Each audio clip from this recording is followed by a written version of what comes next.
Welcome to the Tank Guide Life podcast, a product of Fishkeeping Life Co. It's great to be back.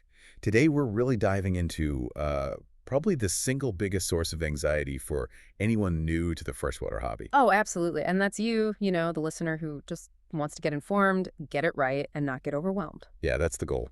We're talking about what we call informational whiplash. It happens to everyone. You type a simple question, something like, how do I set up a 20-gallon tank? And you get 1,000 answers. 1,000 conflicting answers. One person swears you have to use sand. The next one says, no, gravel is mandatory. You need 5 pieces of gear. No, you need none. It's chaos. Yeah. And that chaos, it really leads to one of two things, right? Either you just get scared off from the hobby completely. Which is a shame. A huge shame. Or you follow bad advice, which, inevitably ends up harming your fish. And that's why we've titled this deep dive, Exploring Ideas Responsibly, Facts Over Ego. Because our whole mission at Fishkeeping Life Co., and you'll see this all over thetankguide.com, is to be that clear, calm voice. The voice that guides you from that state of confusion to, hopefully, a state of confidence. And that clarity is only possible because we stick to some really strict principles. They govern every tool, every article, every piece of advice we put out there. Is how we filter all that noise. That's right. And I think it's important we lay them out right at the start because they really are the foundation for everything we're going to talk about today. Okay, let's do it. First, and this one is completely non-negotiable, fish welfare always comes first, period. That guides every single decision. Always. Second, and this is a big one for today's topic, is that discussion does not equal endorsement. Ooh, I like that. So just because we talk about a risky idea... Exactly. We need to explore why it's risky. You, the listener, you need to understand the why behind a bad idea before you can confidently dismiss it. You can't just be told, don't do that. You need the context, which leads right into the third principle, doesn't it? It does. Facts matter more than ego. We have to rely on real-world testing, on scientific observation, on things we can actually verify. Not just on tradition or, I've been doing it this way for 20 years, so it must be right. Exactly. That's the ego talking. Yeah. And when you combine all of that, you sort of arrive at our central mantra for how this hobby can move forward. Okay. Maybe 99 ideas out of 100 don't work. Maybe they're too niche or too risky, or they only work in some super high-tech, crazy expensive setup. Right. But that one idea that does work, that's the one that can genuinely move the entire hobby forward. It can make things safer, more rewarding for everyone. So progress comes from curiosity. Curiosity, testing, and responsibility. So over the next little while, that's what we're going to do. We're going to walk you through some of the biggest debates in the hobby, the lightning rod topics. And we'll show you how we navigate them, usually advocating for this kind of safety-first, middle-path approach that proves one thing over and over again. And that is? Context matters more than any rigid rule. You just can't copy a result if you don't understand the entire system that created it. I think that's the perfect place to start. So where do we begin? Let's start at the very, very beginning. The moment you bring a new tank home, we have to talk about the most critical debate of all. Getting that invisible engine running. You're talking about the nitrogen cycle. The nitrogen cycle itself. Okay, let's unpack this. This is the core conflict, what we're calling the cycling debate. Safety versus speed. The nitrogen cycle, to put it simply, it's the life support system for the whole tank. Without it, you're not keeping fish. You're just running a toxic soup. That's exactly what it is. Yeah. And just as a quick refresher for everyone, it's that 3-step biological process. You have beneficial bacteria that convert fish waste, which is highly toxic ammonia, first into nitrite, which is almost just as toxic, and then finally into nitrate, which is far, far less toxic. But still something you have to manage. Oh, absolutely. Yeah. It still needs to be managed with water changes. Yeah. But the real conflict, the big debate, is all about how you grow that colony of good bacteria. And how you do it while protecting the fish from those first huge toxic spikes of ammonia and nitrite. Exactly. And that's where you get the two big camps, fishless cycling and fission cycling. So if we're looking at this through our core philosophy, fish welfare first, there's really only one recommended path for beginners. It has to be fishless cycling. And this isn't, a moral judgment. It's a scientific one that just happens to solve the moral problem directly. So walk us through what that actually looks like. What is the process and why is it so much safer? Fishless cycling is all about control. Yeah. You set up the tank completely, filters running, heater is set, substrate is in, but there are no fish. The tank is empty. Right. No living animals. None. And then you, the hobbyist, add a controlled source of ammonia. Usually it's a pure liquid ammonia product. Yeah. You're basically creating the fish waste, but without any fish having to suffer through it. So the immediate benefit is obvious. The fish are never, ever exposed to any detectable ammonia or nitrate. All that stress is just gone. It's completely eliminated. And that's the method we built our whole cycling coach tool around on the tank guide. We give an estimated timeline, maybe 4 to 6 weeks. But the timeline is just a guess, really. It's just an estimate. The real safety check isn't based on time. It's biological.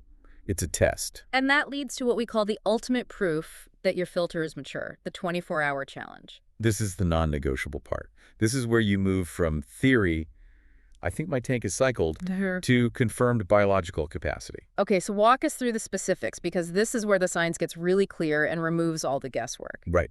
So your tank has been running, you've been dosing ammonia, and for a few days straight, your tests have read 0 for both ammonia and nitrite. This means your cycle is mostly done. Mostly. Mostly. Now you perform the challenge. You dose the tank with ammonia up to a precise level, 2 parts per million. And 2 ppm is a pretty significant amount. It's a lot. It's way more than a moderately stocked tank could produce in a day. It's a stress test for your filter. And what's the pass-fail condition for that test? Within a 24-hour window, that colony of beneficial bacteria living in your filter has to convert all 2 ppm of ammonia completely, down to 0 ppm ammonia and 0 ppm nitrite. So if you test at that 24-hour mark and you see any ammonia or any nitrate, your filter failed the stress test. It's that simple. It means the bacterial colony just isn't big enough or efficient enough yet to handle the waste load of actual fish. So you just keep dosing and waiting until it passes. Until it passes consistently. I really appreciate that level of scientific rigor. It just removes all the doubt. It's not, oh, the water looks clear, so I guess I'm good to go. No, it's mathematical proof. It's proof of your tank's biological conversion capacity. And that dedication to safety, to the chemistry, is why we even built safeguards into the tool for the fishless process itself. Let's talk about the advanced section of the cycling code. Yes, let's talk about unionized ammonia, or NHs. Okay, because for a lot of new hobbyists, their test kit just gives them one number. It says ammonia or total ammonia nitrogen, TAN. Why is it so dangerous to just look at that one number? Because that TAN number includes 2 very different things. It includes the truly deadly, toxic, unionized ammonia, NHROs, and the relatively harmless ionized form, ammonium, which is NHR. And the ratio between those two?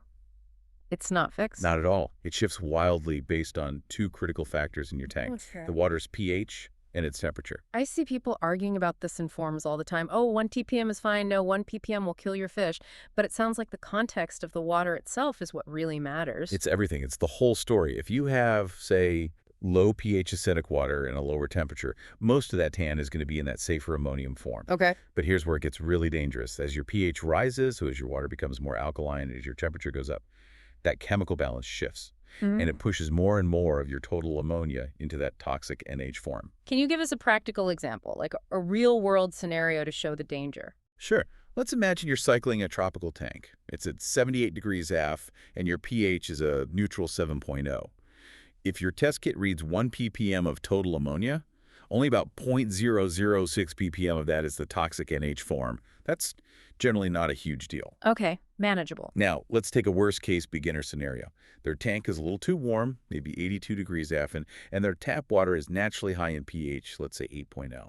Common for a lot of municipal water supplies. Very common. Suddenly, if that same test kit reads 1 ppm TAN, you've crossed a major threshold. You're now at 0.045 ppm of toxic NHS. Wow, that's, 7 times more toxic, just from changing the temperature and pH. Exactly. And that concentration, 0.045 ppm, is way past the widely recognized conservative stress threshold for aquatic life, which is about 0.02 ppm. And that's why we built the calculator right into the cycling code. That's why we use something called the Emerson formula. It calculates that truly toxic NHS number for you, and it throws up a big, severe warning if you cross that stress threshold. It's us trying to reinforce safety before the fish are even in the picture. It really makes the conservative, fishless approach feel, well, non-negotiable. It should. But, like we promised at the start, discussion doesn't equal endorsement, so I have to play devil's advocate. Please do. I've heard so many people, even some really prominent keepers online, argue that fish and cycling is natural. Right. Or that it's even necessary because the bacteria need that constant low-level food source, the actual fish waste, to grow organically. to replicate what happens in a stream or a lake. And that rationale, it's based on a really incomplete understanding of microbiology and, frankly, a total disregard for the fish's own physiology. We explore the argument, yes, but we also hit the counterpoint really hard in our Cycling Coach FAQ. So beyond just the obvious risk to the fish, what is the specific counterpoint? Well, the risk is the main point. Let's not downplay that. If you choose to do a fish-in cycle, you are guaranteeing that your fish will be exposed to detectable harmful levels of ammonia and nitrate. There's no way around it. No. And these compounds are corrosive. They literally burn the gills, they reduce the fish's ability to take up oxygen, and they cause permanent organ damage. It leads to a shorter lifespan and chronic stress. It's what people call new tank syndrome when their first fish die. And there's another major factor that we highlight, which is just the time it takes. It takes so much longer. A properly controlled fishless cycle, like we said, 4 to 6 weeks.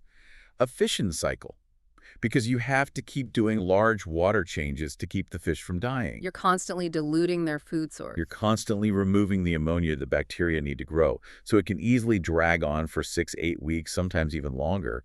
It's just a stressful, drawn-out process for everyone involved, especially the fish. So if someone absolutely insists on going down this path, how do we advise them to at least minimize the harm, to follow that responsibility part of our philosophy? We tell them the risk is exponentially higher. It means you have to test your water every single day. And the moment you detect any ammonia or nitrite, you have to do an immediate partial water change, 25%, maybe more. You have to keep those levels below that stress threshold at all costs. At all costs. It's high maintenance, it's stressful for the fish, and it's ultimately completely unnecessary if you just follow the fishless path from the start. It's a clear case of facts over ego. We will always, always recommend the safest route first. Okay. So the foundation is laid, your tank is cycled, it's past the 24-hour challenge, and your water is stable. Zero ammonia, zero nitrate. The beautiful thing. It is. But that's when the next big debate starts, which is deciding how many fish are safe.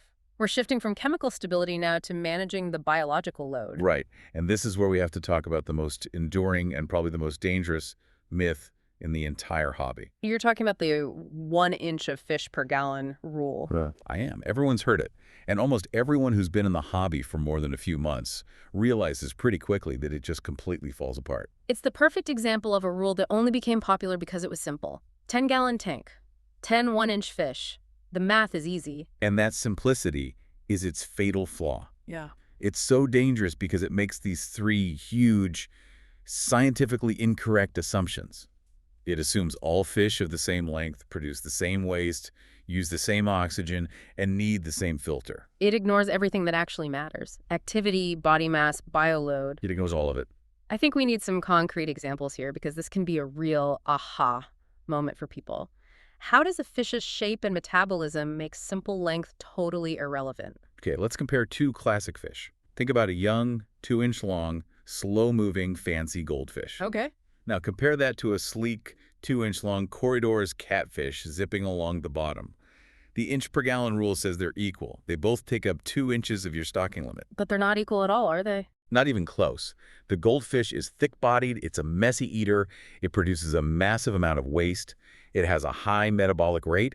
The corridors is leaner, it's a bottom dweller, its waste is more concentrated. The goldfish puts, an exponentially higher strain on that biological filter. Or what about the difference between a schooling fish and a solitary one? Great example. Take a tiny 1-inch neon tetra.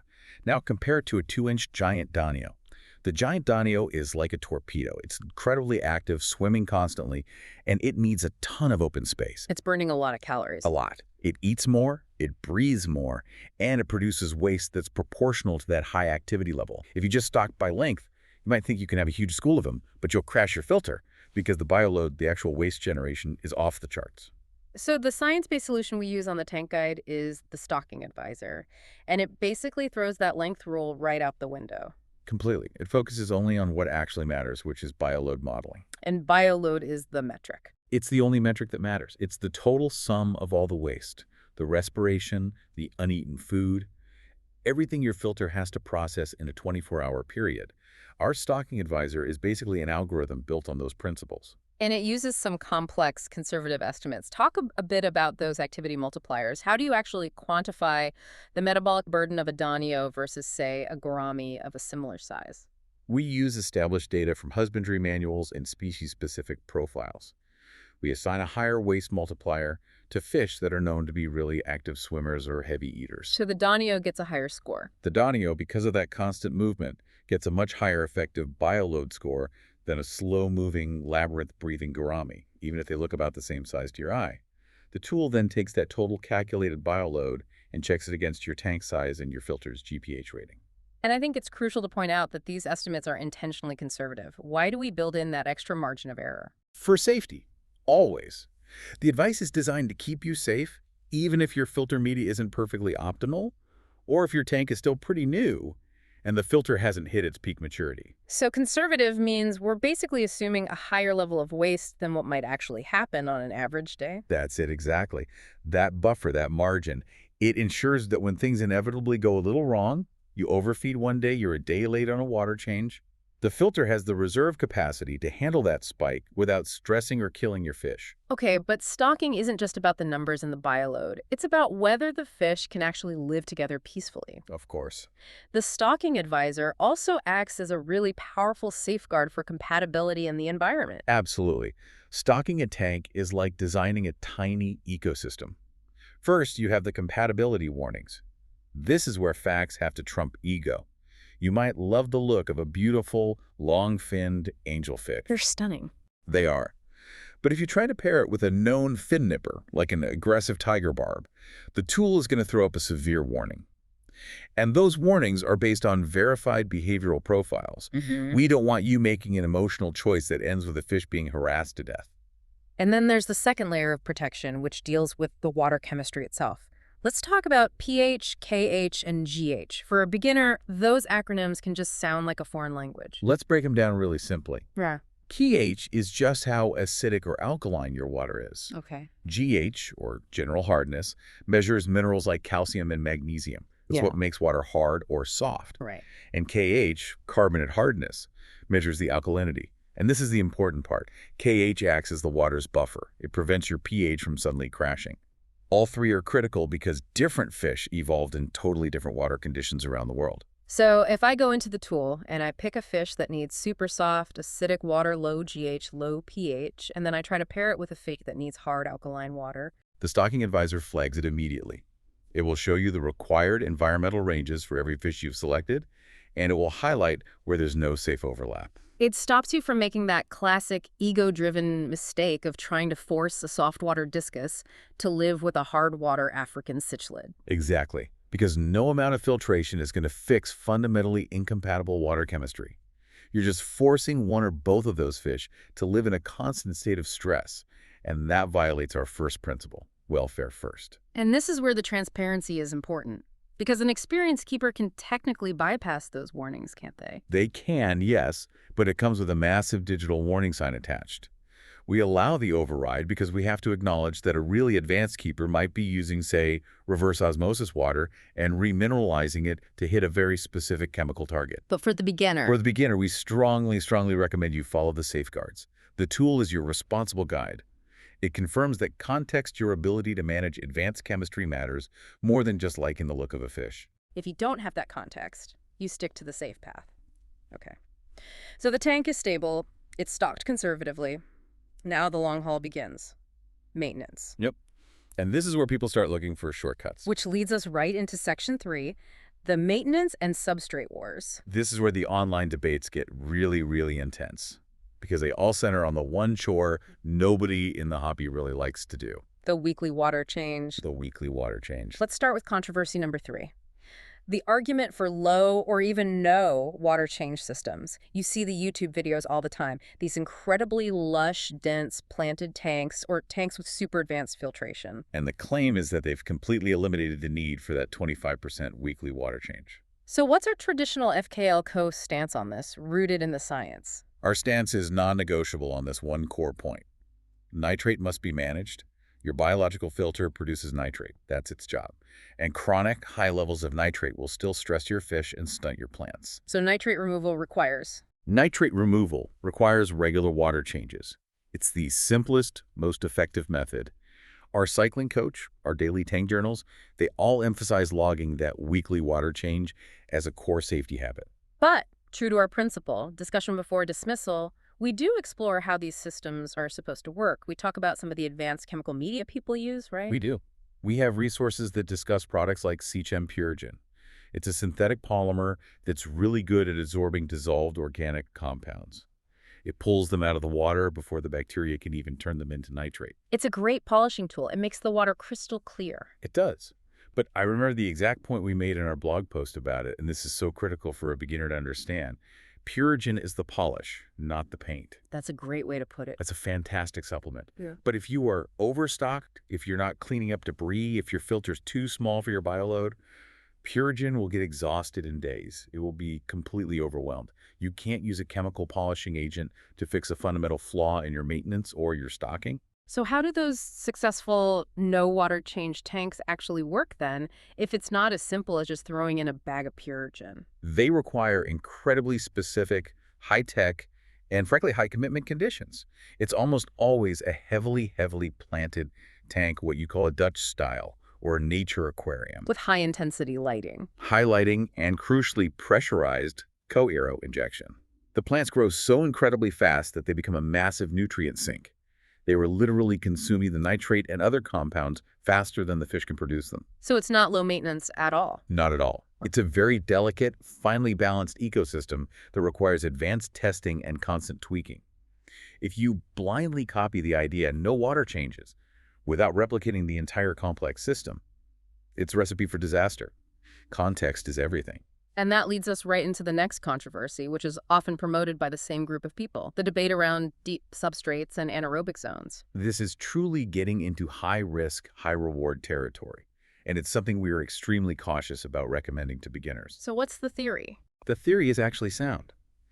If you have a really deep substrate bed, we're talking 4, 5, even 6 inches of sand or fine gravel, the very bottom layers of that bed will eventually become completely depleted of oxygen. They become anaerobic. And why would you want an oxygen-free zone in your tank?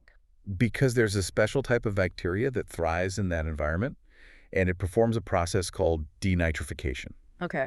This process takes the final product of the nitrogen cycle, nitrate, and it converts it into harmless nitrogen gas, NRO, which just bubbles out of the tank. It's like having a natural nitrate filter built into your substrate. That sounds amazing on paper. So why is FKLKL so cautious about it? Because that anaerobic zone can very easily tip over into a highly anaerobic zone. And when that happens, you run a devastating chemical risk.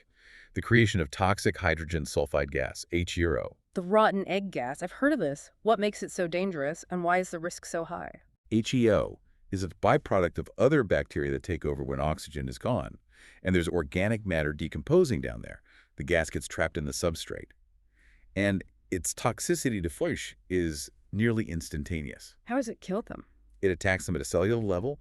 It binds to an enzyme called cytochrome C oxidase, which basically stops their cells from being able to use oxygen. So the fish suffocate, even if there's plenty of oxygen in the water. So the minute a beginner gets a little too enthusiastic with their gravel vacuum, or they move a heavy rock, and a big bubble of that gas gets released. It could be an instantaneous tank wipe, a cataclysmic failure. Yeah. And it's completely unpredictable for someone who's not an expert. It's a perfect example of an advanced technique that is just far too risky for a beginner who's still trying to build confidence. So given that risk, what's the FKLCO guidance?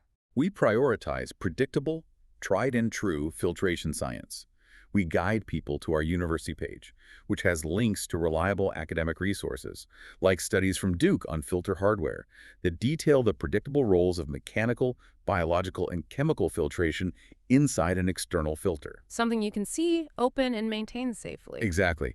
We focus on maximizing the biological surface area in a canister filter, or a hang-on back, or a sponge filter, because those systems are accessible and manageable. We'd rather you have a predictable system than rely on a risky, invisible process happening deep under your sand. It really highlights that difference between blindly imitating an idea and doing an informed, cautious experiment. And that whole journey from chaos to responsibility is really the story of our founder, isn't it? It's a perfect segue into that. Section 4, the founder's context learning out loud. This whole philosophy of filtering information through a scientific, risk-based lens. It wasn't a thing we just came up with. It was forged through some pretty tough lessons. So what was the problem the founder encountered when they first started? It wasn't a lack of information. It was the absolute tidal wave of contradictory information Yeah. from, the YouTube algorithm. Right. They'd watch this really slick, well-produced video promoting some radical new filtration hack. And then immediately the algorithm would serve up 10 more videos from other creators saying that exact hack will kill every fish in your tank. It's paralyzing. You have no idea who's a scientist and who's a salesman. So how did the founders start to develop the filtering process that eventually became the core of the tank guide? It was a systematic process. They decided they had to filter every single idea through 4 critical lenses. Okay, go. Were they? Number 1 was experience, hands-on testing in their permanent 29-gallon test tank. Number 2 was research, which meant actually hunting down the scientific papers and academic sources, the stuff that's now on our university page. And number 3? Number 3, the ultimate tiebreaker, fish welfare. Is this good for the animal? And finally, number 4, risk assessment. How bad is it if this fails? Is it safe for a beginner to even try? And that rigorous funnel that led directly to this whole philosophy of learn out loud. This is so important for building trust. We don't pretend we've never made a mistake. We actively share the mistakes. Yeah. And some of them were really painful. We documented the founders' early struggles, and the one that truly hammered home that welfare first rule was losing an entire school of Harlequin rasboris. How did that happen? It was during an early, poorly managed attempt at a fission cycle. It wasn't just, a data point. It was a really devastating lesson in what responsibility actually means. A hard lesson. A very hard lesson. And it forced this moment of reflection that we shared on the blog. The founder had followed what they thought was the traditional advice, and the consequence was severe. And I remember they wrote this quote that has always stuck with me. Once you buy these animals, they're your responsibility. That was a hard one. It's a powerful reminder that taking shortcuts with a living creature's welfare, it's just not worth it. Never. And beyond cycling, there were other struggles, like with every planted tank owner's nightmare, blackbeard algae, BBA. I remember the stories about the first failed attempts to fix it. What are they doing wrong? Blind imitation. They saw a product, a liquid carbon source, being advertised as an algae killer, so they just started pouring it into the tank. And the results? The BBA didn't care. It thrived. And some of the more sensitive stem plants started melting away because the real environmental cause of the algae, usually its pore flow or fluctuating sea aero levels, hadn't been fixed at all. So that failure led to the creation of the informed experiment. Yeah. Taking a risky chemical and turning it into a safe, targeted solution. Tell us about the BBA spot dosing guide that came from that. This is where the methodical approach was everything. Step 1 was fix the environment first. They improved the water flow. They adjusted the lighting schedule. They made sure the CO levels were rock solid. They stressed the algae out naturally. Then came step 2, targeted chemical application. They used that same liquid carbon product, Sechem Excel, but with a technique called still water spot dosing. Why is the still water part of that so critical? How does that make it safe? By turning off all your filters, power heads, air pumps for about 15 minutes, you stop all water movement in the tank. It becomes perfectly still. I see. This allows you to use a little pipette or syringe to apply a small, measured dose of the chemical directly onto the patches of BBA. You create this tiny, localized high concentration that's lethal to the algae, but it doesn't immediately get diluted and spread throughout the entire tank. Which means the fish and all the healthy plants are only exposed to a tiny fraction of the chemical. You minimize the stress and the collateral damage. Precisely. It was cautious, it was informed, it strictly followed the manufacturer's maximum dose, but it was applied with surgical precision. It turned a risky, tank-wide solution into a safe, targeted fix. It proved that progress is possible, but it requires planning and responsibility. And all of that hard-won knowledge, the spot dosing, the cycling data, the bioload math, it's all continuously validated in our reference tank. The 29-gallon tank showcase, that is our permanent living laboratory. It's stocked conservatively with common community fish neons, panda cories, cherry barbs. This isn't just theory we're talking about. It's advice that we are constantly testing against real-world data logged from that very tank. So after learning all those lessons and developing those filters, the next step was to build something so that our listeners, our community, don't have to make those same painful mistakes. Exactly. We needed to create digital guardrails. And that is the perfect transition into our last section, Section 5, the FKLCO ecosystem for responsible experimentation. The tools are really the digital version of all that hard-won knowledge. That's a great way to put it. The whole suite of tools is designed to take the complex science of fish keeping and distill it into simple, actionable steps that just prevent the most common beginner failures.